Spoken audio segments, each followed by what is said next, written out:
A woman in Australia is now a combo of Darth Vader and the Terminator, thanks to some special implants. Here's an X-ray of her hands. Those circles are microchipped.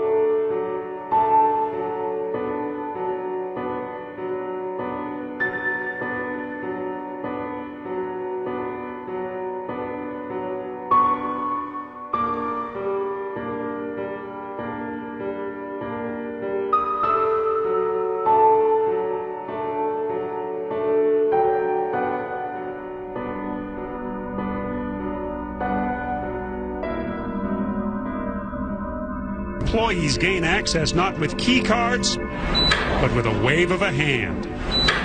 This is something that you can use just like a key badge. At a recent tech conference, Hannes Schoblad explained how a microchip implanted in his hand makes his life easier. Microchips implanted in human bodies could transform the way we tackle many everyday tasks.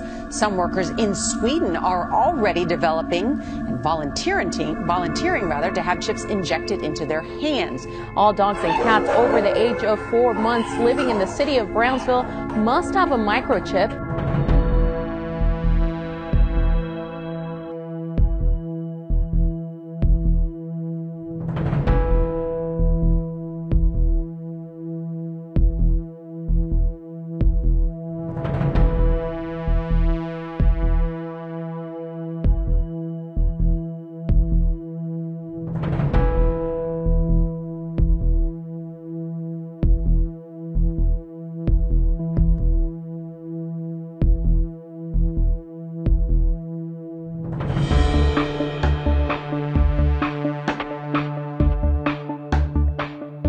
A woman in Australia is now a combo of Darth Vader and the Terminator, thanks to some special implants. Here's an X-ray of her hands.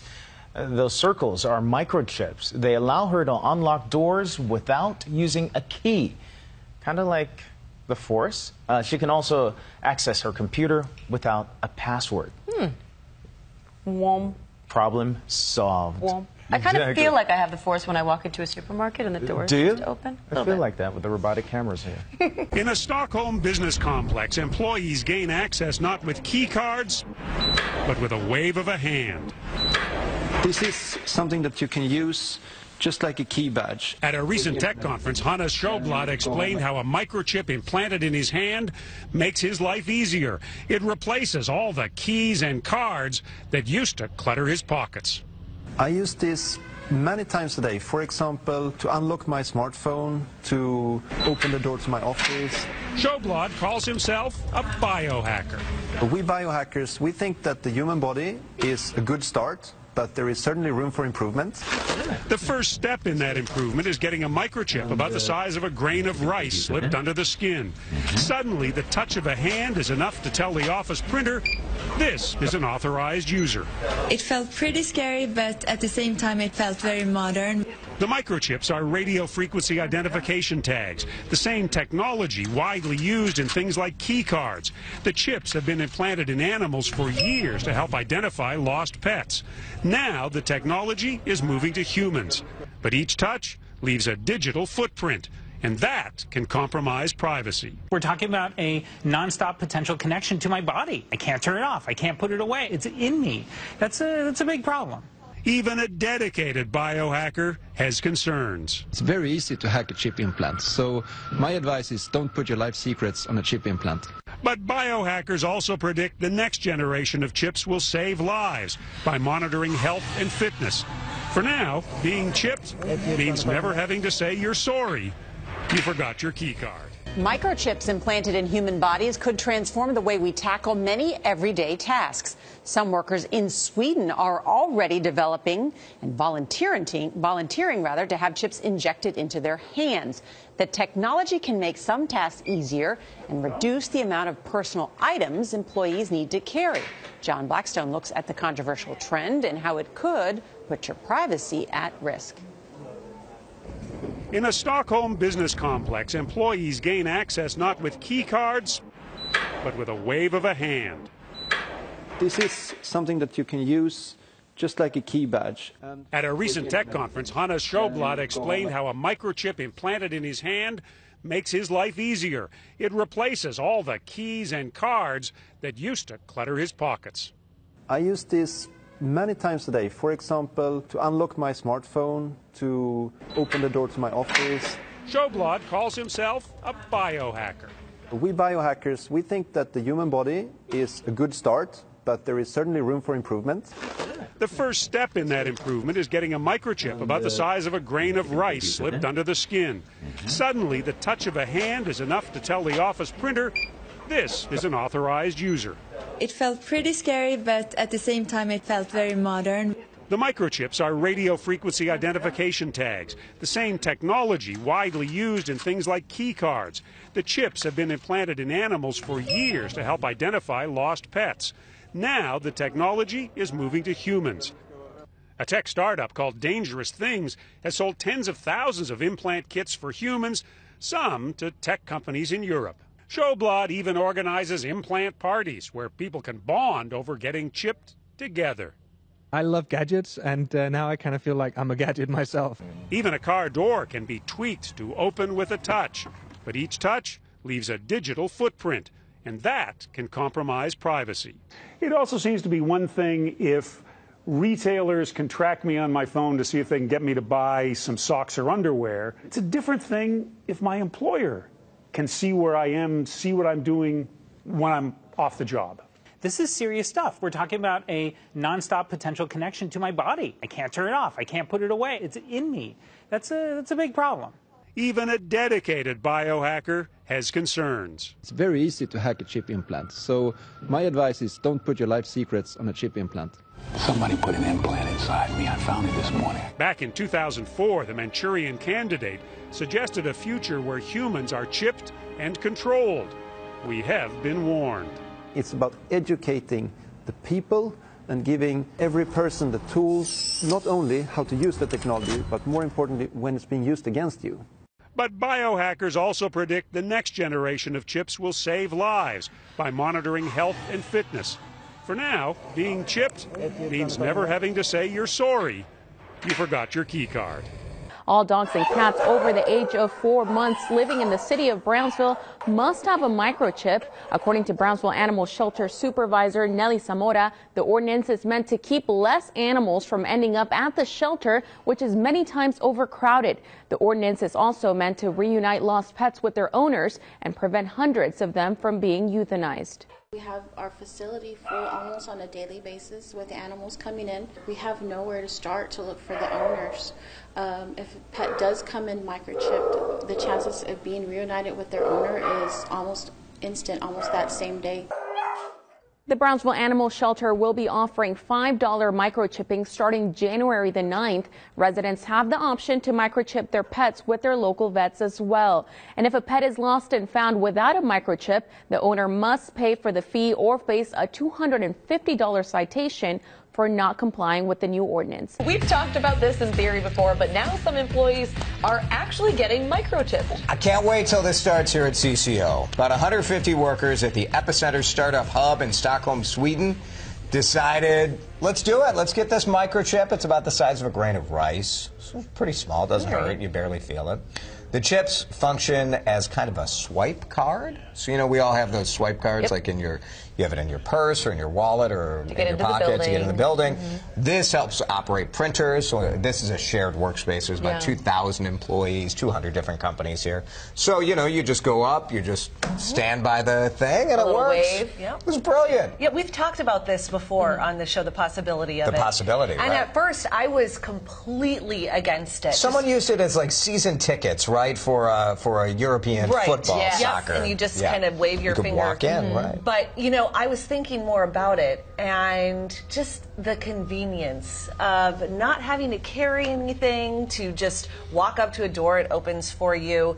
Just today, I recently got a new phone, and I realized how much I appreciate that thumbprint and how much I took it for granted because I had to reset my settings and type in the 4-digit code, and oh my gosh, it took up so much time to do that. 4 digits? Who's got that kind of time? And now I'm like, oh, what would I do without the thumbprint? So now you're ready to go to the next step. I'm kind of ready for it, you know? Let's see what other possibilities are out there. No, this freaks me out. To have something from your employer that's implanted in you. I think is too much. How do you know there already isn't something implanted? I guess I don't know. Went through the HR process here. I don't know. I don't recall anyone stabbing me, but it might happen. You read all the fine print of your contract. Yeah, you go home and you want to feel a little disconnected, but knowing that there's always something that's physically inside of you. I get this from an employer standpoint. It's great. You never have to worry about losing ID cards. You know, for security purposes. Security, it's fantastic. Until somebody cuts your arm off and uses it to come in the I'm not going to lie, I know that's like very far-fetched and just in the movies, but I would be worried about that. Yeah, well, very rational fear. There are a lot easier ways to get into a building than cutting someone's hand off, I would think. Look, I actually am intrigued by the technology, and you think about all the things, especially like passwords, all the passwords you need to have. Or even just to open your car if you forget your keys or something. That said, I sure as heck do not want my employer tracking my movements when I go home. Why? What do you have to hide? I have a lot to hide. It's none of your business. I can tell you here. In the quiet town of Mount Vernon, Washington, Emil Grafstra has capabilities unlike anyone around. To access his storage facility, all he has to do is raise his hand. To get into his car, again, put out his hand. Grafstra has 4 radio frequency identification tags in his hand and arm. Many people thought that I was like working for the government with tracking devices or something. You know, a lot of people were just upset about humans being treated like cattle. Back then, it was death threat, death threat. Ooh, that's interesting. Death threat, death threat. Now it's more like, ooh, that's kind of cool. What can it do? What can I do with it? And like, how much does it cost? A doctor inserted Grafstra's first tag 10 years ago, and since then he's inserted implants into more than 700 people. He also partners with more than 100 body piercers nationwide, who have implanted thousands more. Grafstra's company, Dangerous Things, sells $40 do-it-yourself kits, which include the tag, syringe, and non-toxic materials. The only problems that we've ever had is when somebody did it themselves and they put it in completely wrong. I mean, that's why we partner with piercers and people who are professionals. Yeah, this guy just like rammed it straight into the muscle, and that was a bad thing. But as far as like breaking or anything like that, anyone that places it correctly, which is almost everybody, except for a few exceptions, and do a good job of keeping it clean during the procedure, then there's no risk of infection. And Emil isn't done with his products either. In fact, he's already installed his latest prototype. It's right here. You can see it. It's 5 times the length of the other devices, and it's called Yuki, which stands for You Are the Key. Yuki utilizes near-field communication to allow for one-time password generation, transferring contacts, Bitcoin payments, and downloading apps. Because the implants rely on power from the devices they communicate with, Grafstra is working on a non-toxic, flexible battery, even having gone so far as to insert a small solar panel into his arm temporarily for testing. It's all part of a movement known as biohacking. It goes into the body and you forget about it.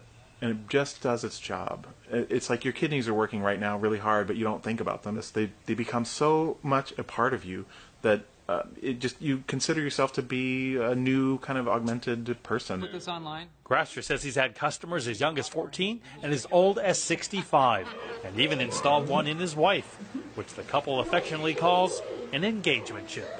Well, we all know that our pets are our family, Yes. right? And it's easy to panic when your pet goes missing. But what you need to do is immediately take action. When my cat went missing, we found her in the drawer under the sink. Oh. Later, after hours of panicking, she hadn't gone anywhere. But it is terrifying It's just if that frightening. happens to you. It is. Yeah. ABC2's Mallory Foster is working for you, helping you to get reunited with your lost pet as soon as possible. Mallory, what's the difference maker in finding your pets faster? Well, if they're not in the drawer, you might have to search a little harder, and it Right. can vary case by case. So it can be as simple as an animal control officer scanning your pet for a microchip, or you may need to enlist some help, like using a dog search party. Oh my God! Calm down. Dad, don't let Calm him go! Losing your pet for 15 minutes is agonizing. Patty's dog Halo was gone for 8 days. My husband and I went on vacation, and a friend was watching her, and one evening she decided that she was going to take her own little vacation. Halo is a 3-year-old Malinois. She's won several Best in Show titles, even obedience awards. But calls for her went unanswered after she got loose. The people, before we even got back, contacted Dogs Finding Dogs. We're not They were out almost immediately to help find Halo. Ann Wills started dog finding dogs when she was training her pet to track alongside police canines. They were always getting calls. I've lost my dog, I've lost my cat, can you help? And the answer from the police are no, because we're not allowed to track anything other than human scent. So we kind of got, automatically sent out. They start with an item that has the lost pet smell and track at the point of loss. They set up feeding stations and leave scent trails.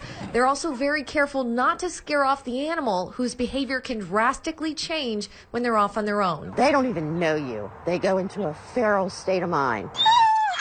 The organization helps out when they can, but when they're not able to, they recommend immediately start building that awareness. Flyers, 3 to 5 miles from where your pet went missing.